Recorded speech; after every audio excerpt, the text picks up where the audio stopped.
ସାଙ୍ଗମାନେ କେମିତି ଅଛନ୍ତି? ଭଲ ଅଛନ୍ତି ତ? ଆଜି ମୁଁ ଆପଣଙ୍କୁ ମୋ ଦୋକାନର ଗୋଟେ ଭିଡ଼ିଓ ଦେଖେଇବି। ଆପଣମାନେ ଦେଖିବେ ତ? କ'ଣ କହୁଛନ୍ତି? ଚାଲନ୍ତୁ ଭିଡ଼ିଓଟିକୁ ଆରମ୍ଭ କରିବା। ଚାଲନ୍ତୁ। ଇଏ ହେଲା ମୋ ଦୋକାନର ଗୋଟେ ଲୁକ୍। ମୁଁ ବ୍ୟାକ୍ କ୍ୟାମେରା କରୁଛି, ଆପଣଙ୍କୁ ଭଲ ଭାବେ ଦେଖାଯିବ। ହେଇ ଦେଖନ୍ତୁ,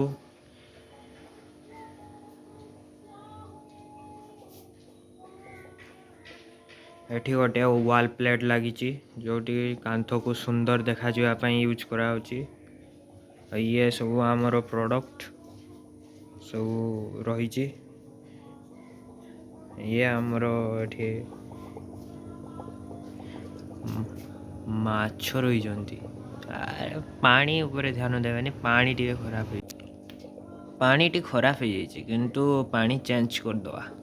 କିଛି ନାହିଁ, ମୁଁ ଟିକେ ସମୟ ବ୍ୟସ୍ତତା ଭିତରେ ପାଣି ଚେଞ୍ଜ କରିପାରି ନାହିଁ, କିନ୍ତୁ କରିଦେବି, କିଛି ଅସୁବିଧା ନାହିଁ।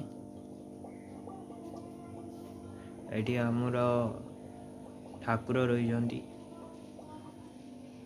ଆଉ ଇଏ ହେଲା ଆମର ସେଲ୍ଫ, ଯେଉଁଠିକି ଆଗରୁ ବହୁତ କିଛି ପ୍ରକାରର ଶସ୍ୟ ଜାତୀୟ ଦ୍ରବ୍ୟ ରଖାହେଉଥିଲା, କିନ୍ତୁ ଏବେ ତା ସବୁ ଫାଙ୍କା ଅଛି।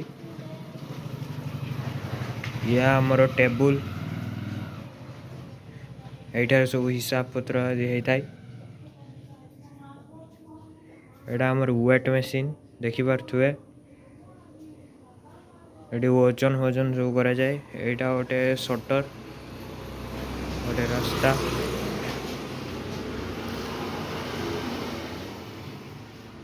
ଏଟିଏମ୍ ମୁଁ ଦେଖେଇ ଦେଉଛି ଆପଣଙ୍କୁ।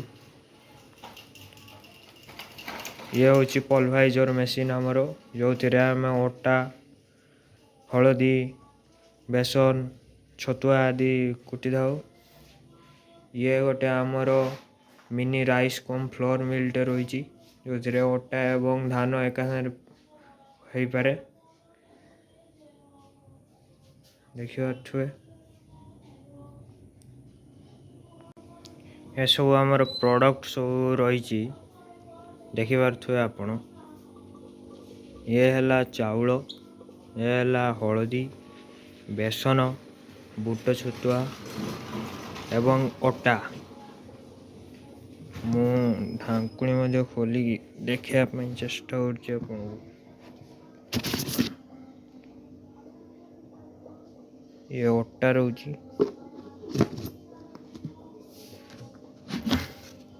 ଇଏ ଆମର ବୁଟ ଛତୁଆ ରହୁଛି, ଦେଖିପାରୁଥିବେ।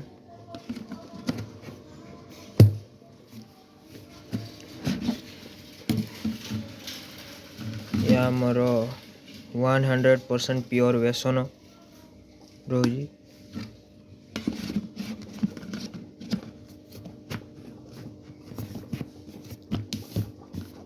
ଇଏ ହେଲା ସବୁଠୁ ଆମ ଦୋକାନର ଦାମୀ ଜିନିଷ। ଏ ହେଉଛି ଆମର ହଳଦୀ ପାଉଡ଼ର, ଦେଖିପାରୁଥିବେ। ଇଏ ହେଉଛି ହଳଦୀ ପାଉଡ଼ର। ଇଏ ପୁରା 100% ଓରିଜିନାଲ ପ୍ରଡ଼କ୍ଟ ରହିଛି। ଆମେ ଏଇଟାରେ ଆଣି ପେଷେଇ ତାକୁ ଗୁଣ୍ଡ କରୁଛୁ। ଇଏ ଦେଖିପାରୁଥିବେ, ଇଏ ଆମର ପିମ୍ପୁଡ଼ି ଚାଉଳ ୟାକୁ କହି, ଇଏ କ୍ଷୀରି ଫିରି ପାଇଁ ୟୁଜ୍ କରାଯାଏ ୟାକୁ, ଦେଖିପାରୁଥିବେ। ଏଇସବୁ ଜିନିଷ ରହିଛି। ଆଉ ସାଙ୍ଗମାନେ, ଦୋକାନ ଭିତରର ଲୁକ୍ ତ ଆପଣ ଦେଖିନେଲେ। ଏବେ ମୁଁ ଦୋକାନ ବାହାରର ଲୁକ୍ ଆପଣମାନଙ୍କୁ ଦେଖାଇବା ପାଇଁ ଚେଷ୍ଟା କରୁଛି। ଏବେ ଆମେ ଆସି ପହଞ୍ଚିଯାଇଛୁ ଆମ ଦୋକାନ ବାହାରକୁ, ଆପଣ ଦେଖିପାରୁଥିବେ। ମୁଁ ବ୍ୟାକ୍ କ୍ୟାମେରା କରିବାକୁ ଯାଉଛି। ଇଏ ଦେଖିପାରିବେ ଦୋକାନର ପୁରା ଲୁକ୍।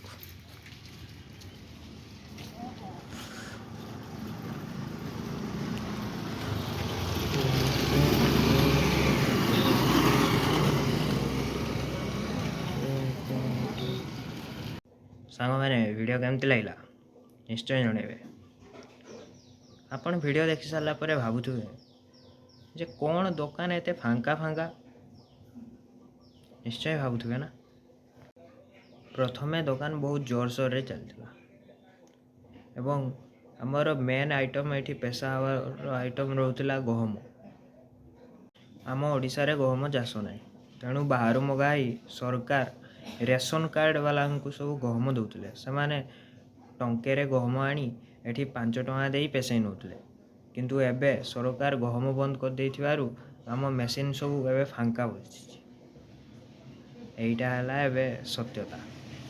ତେଣୁ ଏହି ଭିଡ଼ିଓ ମାଧ୍ୟମରେ ମୁଁ ସମସ୍ତ ଅଟା ଚକି ଭାଇ ବନ୍ଧୁଙ୍କ ତରଫରୁ ନୂଆ ସରକାରକୁ ଅନୁରୋଧ କରୁଛି କି ସେ ପୁଣି ଗହମକୁ ଯୋଗାଇ ଦେଲେ ଆମେ ଅଟା ଚକି ବାଲାମାନଙ୍କର ବେପାର ପୁନଃ ସଞ୍ଚାଳିତ ହୋଇପାରିବ।